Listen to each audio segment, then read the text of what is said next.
جدير مديحي عالم العصر قائد وبدر ظلام الجهل للجهل طارد أرى مركبي نحوك طرف البلاغة الذي شأوه في درك وصفك جائد قدي مركبا حتما فيوضات ربنا إذا جف عقلي. Et il dit maintenant وفي لواقح الأنوار القدسية في العهود المحمدية, donc d'un livre de l'imam Ash-Sha'rani radiyallahu anhu, aussi un de ses livres, ce vaillant imam, ce vénéré imam, lui vraiment lui on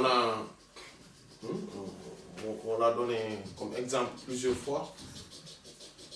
Il est tout simplement et tout bonnement exceptionnel, singulier, et une référence dont on a toujours besoin et dont on aura toujours besoin.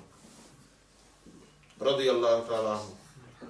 Qu'Allah lui accorde la meilleure des récompenses pour tout ce qu'il a fait pour que aujourd'hui les savants, les saints ont toujours besoin de ces écrits. Il dit Akhaza alayna. Akhaza a pris alayna sur nous al-ahd, le contrat, le pacte al-am qui est général, min rasulillahi, de la part ou à travers l'envoyé d'Allah sallallahu alayhi wa sallam. Que Allah subhanahu wa ta'ala, en fait, ce livre-là, il a regroupé dans ce livre des pactes que Allah subhanahu wa ta'ala a pris avec les humains, à travers le prophète sallallahu alayhi wa sallam. Et donc le prophète sallallahu alayhi wa sallam l'a pris avec les humains en substitut d'Allah, en étant là comme étant celui qui est là pour Allah. Il dit, parmi ces pactes, il y a quoi? En que, la nahsuda, nous ne devrons être jaloux, ahadan, envers qui que ce soit, de qui que ce soit.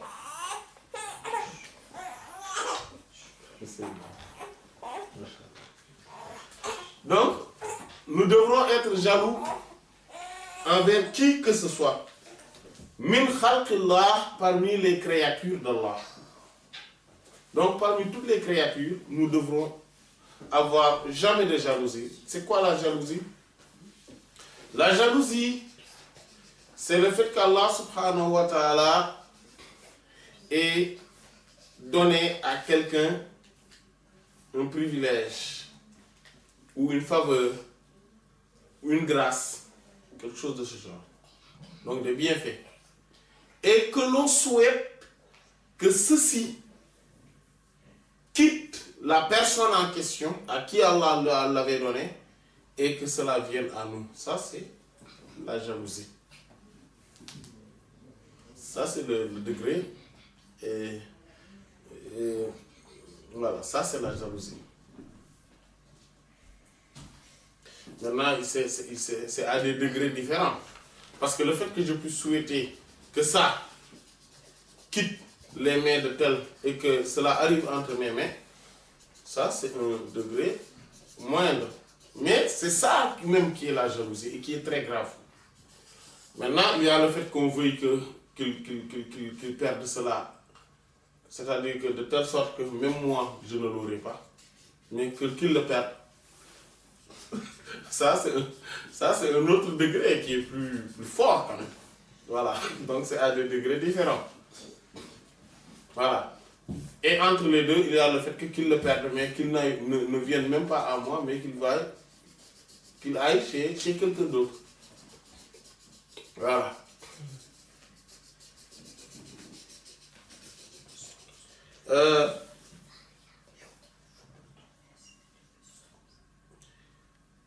Donc, voilà natamanna, et qu'on ne convoitise pas le haut pour lui, zawala, la disparition ma de ce dont Allah lui a donné.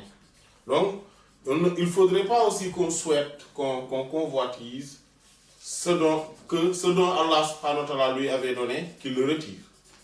Ça aussi, c'est pas bien. Donc, il y a ces deux-là que Allah subhanahu wa ta'ala a pris un pacte avec nous, autres musulmans, et à travers le prophète sallallahu alayhi wa sallam, que nous ne devons être jaloux envers personne et que nous ne devrions jamais avoir envie que les bienfaits qu'Allah subhanahu wa ta'ala a donnés à quiconque que ce soit, que cela quitte ses mains. Jamais. Et il dit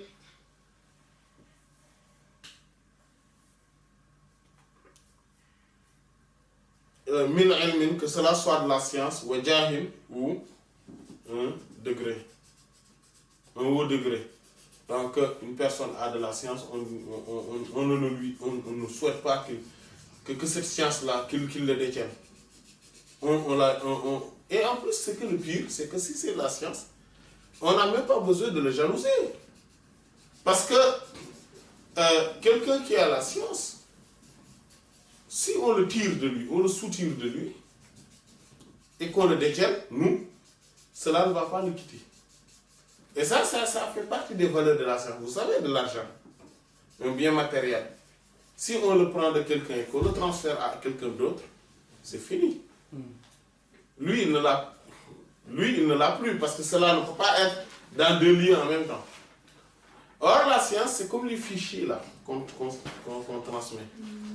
Je peux le télécharger et toute la population de la Terre pourrait le télécharger et ça sera toujours sur l'ordinateur ou sur le serveur de l'original. Donc, on voit que on n'a pas besoin de l'effacer de l'autre ordinateur ou de l'autre serveur pour que je puisse l'avoir sur mon ordinateur à moi. C'est pareil. C'est pareil la science. La science, je n'ai pas besoin de l'enlever. Bon, c'est compréhensible. Hein? Je n'ai pas besoin de l'enlever de moi pour le transmettre à l'autre. Donc moi, si je vois quelqu'un qui a plus de science que moi et dont je peux profiter de sa science, je m'approche de lui. J'essaie de suivre ses enseignements qu'il dispense. J'essaie de lire ses livres. Et sa science, petit à petit, va se transférer en moi sans le quitter lui. Sans la quitter lui. Et vous savez, les lumières et les secrets aussi, c'est comme ça. Parfois, on entend un ignorant qui dit que les secrets que telle personne avait, il les a tous transmis à telle personne. C'est pour cela que maintenant, là-bas, il n'y a plus rien. Ça, c'est de l'ignorance, mais totale. C'est parce que, eux, dans leurs imaginations, les secrets, c'est un monde matériel. Alors que non. C'est un monde spirituel. Où quand on le transfère, cela ne quitte pas. C'est comme le fichier. Si j'ai un fichier que je veux vous transmettre, je n'ai pas besoin de l'enlever totalement de mon disque dur. Non, je le transmets tout en ayant le cœur tranquille que tout le contenu est toujours avec moi. Dans mon disque dur. Voilà, c'est ça les secrets aussi. Et les lumières aussi. Ce n'est pas quelque chose qui est juste compact là et qui ne quitte jamais un lien. Et quand on le transfère, c'est bon, c'est fini, on n'a plus jamais cela. Ça, c'est vraiment de l'ignorance endurcie, ça.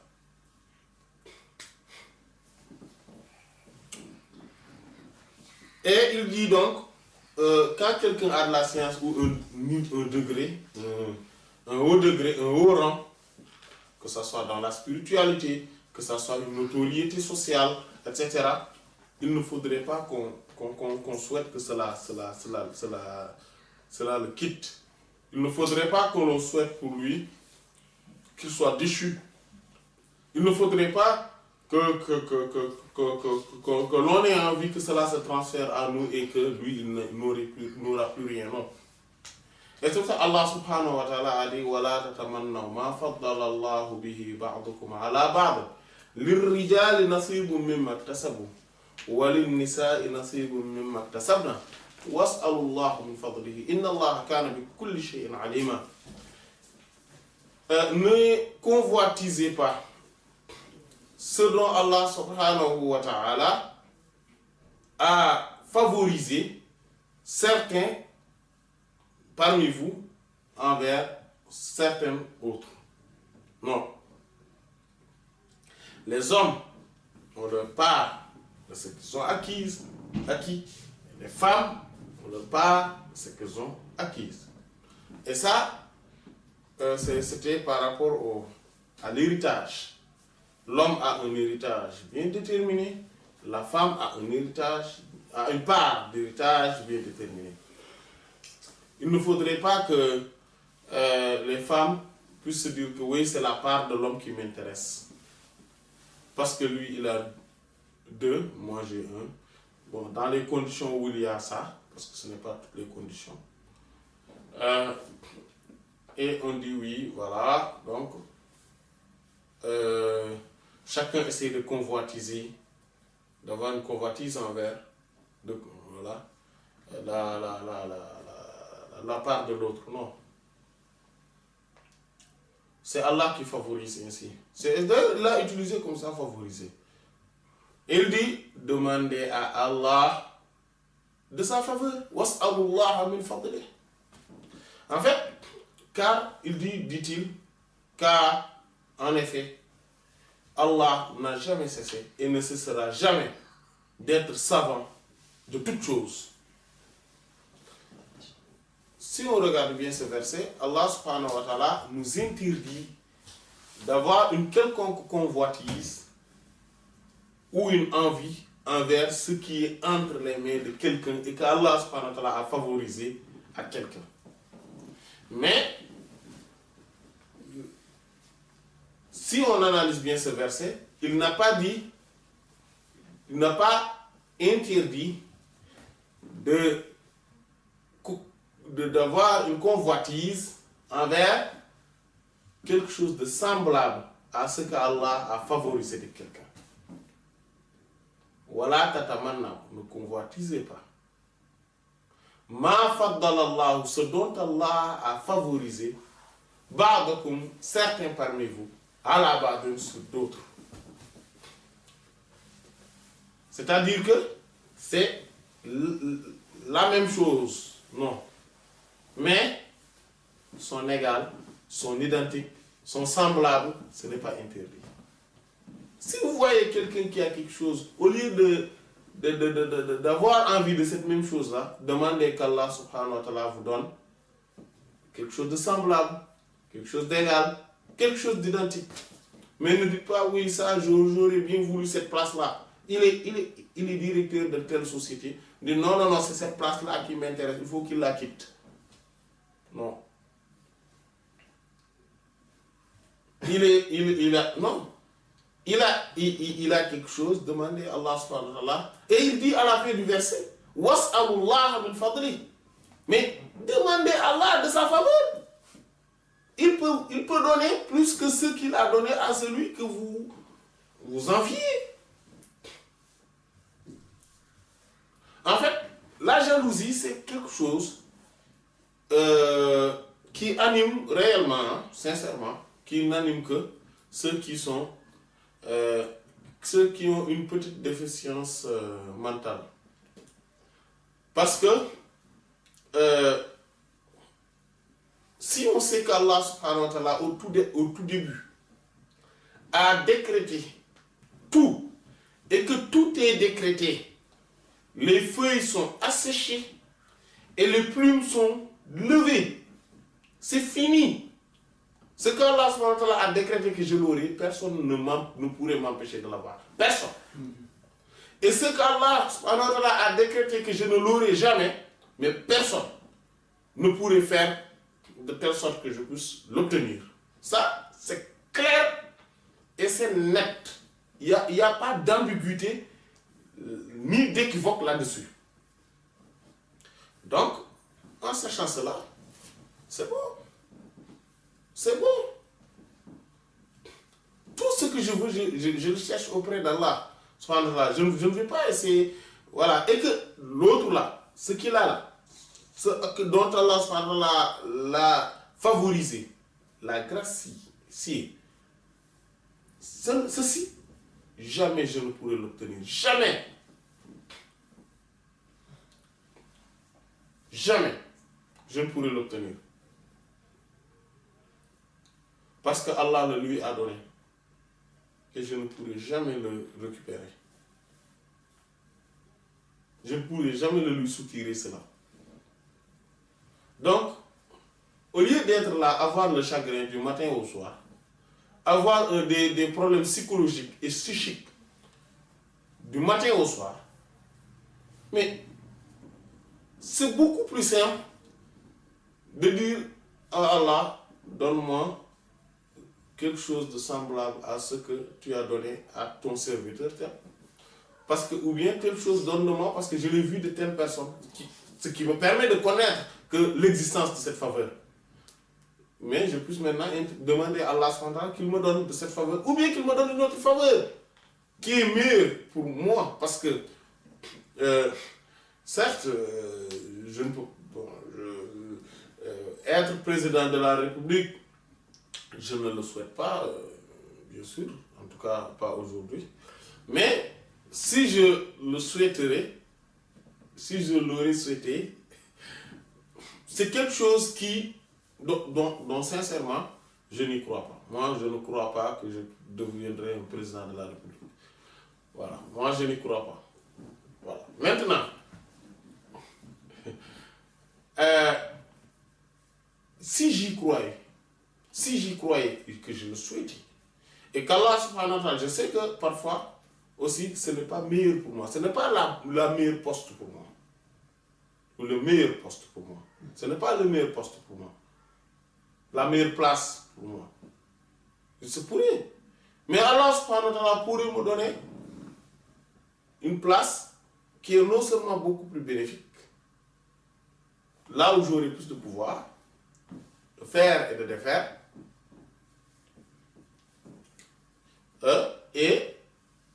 et pourtant, je ne serai pas président de la République, mais j'aurai cette place, comme par exemple être le président de FMI. Là, c'est encore plus... Je ne suis pas président de la République, mais je suis président de l'FMI. Mais bon, vous savez, c'est juste un exemple pour dire que je peux souhaiter quelque chose.